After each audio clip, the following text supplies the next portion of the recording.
તો ખ્યાતિકાંડમાં જે આરોપી કાર્તિક પટેલ છે તેની કરતૂતનો વધુ એક પર્દાફાશ એ થયો કે તેના ઘરમાંથી દારૂની બોટલો મળી આવી છે। કાર્તિક પટેલના ઘરેથી આ મોંઘીદાટ દારૂની બોટલો મળી આવી છે અને તેને જ લઈને હવે પોલીસે વધુ તપાસ હાથ ધરી છે। કાર્તિક પટેલ કે જેનો જાહો જલાલી વાળો બંગલો છે, 12 ગાડીઓ પડેલી છે મોંઘીદાટ, અને હવે દારૂની બોટલો પણ તેની પાસેથી મળી આવી, તેના ઘરમાંથી મળી આવી।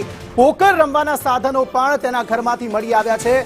જયંતિ અમારી સાથે સતત જોડાયેલ છે। જયંતિ, શું વધુ વિગતો, બીજી કઈ કઈ વસ્તુ એના ઘરેથી મળી આવી?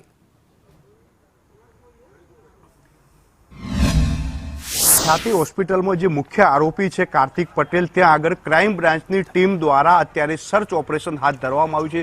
સર્ચ ઓપરેશનની અંદર ખ્યાતિ હોસ્પિટલના જે મુખ્ય આરોપી છે કાર્તિક પટેલ, તેના ઘરથી પોકર રમવાની કહી શકાય કે ગેમ મળી આવી છે, તેની સાથે મોંઘીદાટ દારૂની બોટલો મળી આવી છે। વધુ પુરાવાઓ પણ અત્યારે ક્રાઇમ બ્રાન્ચની જે ટીમ પહોંચી છે તે એકત્ર કરી રહી છે। મહત્વનું છે કે કાર્તિક પટેલ ઉપરાંત જે ડોક્ટરો અને જે મેનેજમેન્ટ સાથે જોડાયેલા લોકો હતા, જેમના ઉપર ફરિયાદ થઈ છે, તે તમામના ઉપર અત્યારે ક્રાઇમ બ્રાન્ચની ટીમ પોતાના ઘરે સર્ચ ઓપરેશન કરવા પહોંચી છે। કાર્તિક પટેલના ત્યાંથી મોંઘીદાટ દારૂની બોટલો તો મળી આવી છે, તેની સાથે જે વૈભવી બંગલો છે તે જોઈને પણ કહી શકાય કે જે રીતે લોકોના દિલ ચીરીને પૈસા પડાવતા હતા એ કાર્તિક પટેલનો બંગલો છે, જેથી અત્યારે એક બાદ એક તેની જે દારૂની બોટલ છે તેના ઉપરાંત અનેક વસ્તુઓ અને અનેક પુરાવાઓ છે તે ક્રાઇમ બ્રાન્ચને મળી આવશે। મહત્વનું છે કે આજે લગભગ 4 વાગ્યાથી ક્રાઇમ બ્રાન્ચની ટીમ સર્ચ ઓપરેશન માટે અહીંયા આવી પહોંચી હતી અને સતત સર્ચ કરી રહી છે, જેમાં એક બાદ એક પુરાવાઓ જે છે તે કાર્તિક પટેલના સામે આવી રહ્યા છે। અત્યારે અનેક પુરાવાઓ જે છે તે ક્રાઇમ બ્રાન્ચ એકત્ર કરી રહી છે અને ટૂંક સમયની અંદર